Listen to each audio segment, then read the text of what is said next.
আজকে আমি আপনাদেরকে দেখাবো কিভাবে যোগ বিয়োগ গুণ বা মিনিমাম ম্যাক্সিমাম এভারেজ বের করতে হয়। তো আমি এখানে একটা এখানে ডাটা এন্ট্রি করে রাখছিলাম। তো এখন আমি টোটাল বের করব।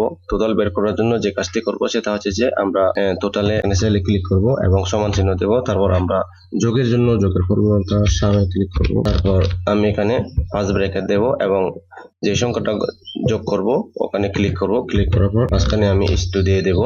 তারপর আমি যে মাসেরটা নিতে চাই তো সেটা ক্লিক করব।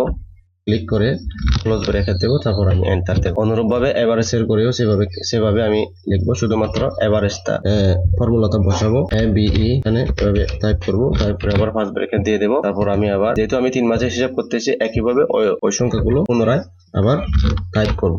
পুনরায় দিয়ে আবার এখানে ওই 3 মাসের হিসাবটা নিয়ে নেব। তো ক্লোজিং ব্র্যাকেট দিয়ে আবার এন্টার করলাম। ম্যাক্সিমামের ক্ষেত্রে একই করলাম। এখানে আবার ফার্স্ট ব্র্যাকেট দিলাম। আবার ওই 3 মাসের হিসাবটা নিয়ে নিলাম, জানুয়ারি থেকে মার্চ। ক্লোজিং ব্র্যাকেট দিয়ে এন্টার করলাম। মিনিমামের ক্ষেত্রে একইভাবে আমি চিহ্ন দিয়ে আবার ওই জানুয়ারি টু মার্চ এখানে ফর্মুলাটা বসাই দিলাম। তারপর ক্লোজিং ব্র্যাকেট দিয়ে আবার এন্টার দিলাম। এসটিডিবির ক্ষেত্রে একই করলাম। এখানে শুধুমাত্র ফর্মুলাটা চেঞ্জ করে দেব। তারপর আমি আবার ফার্স্ট ব্র্যাকেট দিলাম এবং 3 মাসের ব্র্যাকেট দিয়ে এন্টার দিলাম। এখানে আমার মনে হয় এসটিডিবিটা বলে নেই, এখানে ডিটা পড়ে না, এটা লিখতে হবে। তো আমি সবগুলো করার পর এখানে ব্লক করব। ব্লক করে কোনায় দেখতে পাচ্ছেন এখানে একটা চিহ্ন দেওয়া আছে, প্লাস চিহ্ন। এটা ধরে আমি নিচেগুলো ট্র্যাক করব। ট্র্যাক করে টান দিয়ে দিলাম। টান দেওয়ার পর দেখতে পাচ্ছেন নিচের যে হিসাবগুলো আছে সবগুলো একইভাবে ওই আমি যেভাবে ফর্মুলাটা করছিলাম নিচে অটো ফিল হয়ে গেছে। তো এভাবে আমরা কাজগুলো করে নেব। এবং নিচে দেখতে পাচ্ছেন যে আমার আরেকটি ডাটা রয়ে গেছে, যেটা হচ্ছে যে item, opening stock, sales, purchase, closing stock, unit price এবং টোটাল প্রাইস দিয়ে। তো এখানে আমি হিসাবটা ক্লোজ করব। ক্লোজিং স্টকে ক্লিক করলাম। ক্লিক করার পর দেখতে পাচ্ছেন ওপেনিং স্টক এবং পারচেজ। যেহেতু এটা শুরুতে কেনা হয়েছে সেক্ষেত্রে আমি এখানে সমান চিহ্ন দিয়ে ওই দুইটা সংখ্যাকে যোগ করব, যোগ নেব এবং যেটা বিয়োগ, সেলস যেটা বিক্রি হচ্ছে সেটাকে আমি বিয়োগ হিসেবে নিয়ে নেব। তারপর আমি এন্টার দেব। কিবোর্ড থেকে এন্টার প্রেস করব।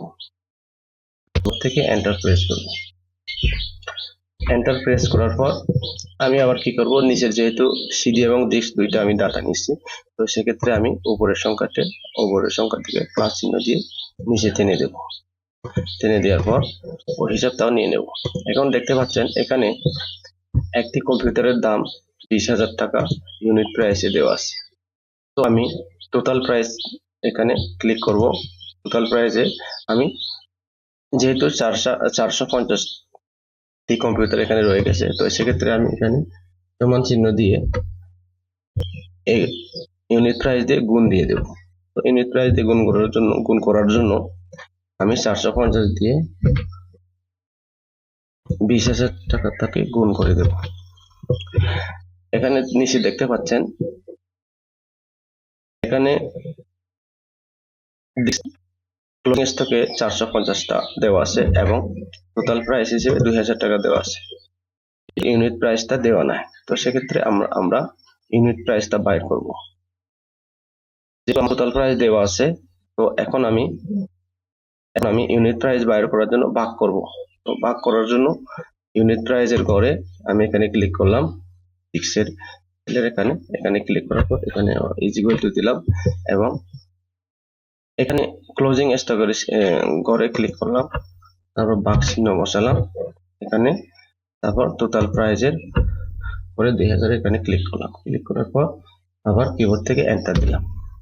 এন্টার দেওয়ার পর দেখতে পাচ্ছেন বন্ধুরা আমি এখানে ইউনিট প্রাইসটা বাইর করলাম। তো এভাবে আমরা যোগ বিয়োগ গুণ ভাগ করতে পারি। ভিডিওটি ভালো লাগলে একটা লাইক দিবেন, কমেন্ট বক্সে আপনার মতামত জানাবেন। তো এই ছিল আজকের ভিডিও।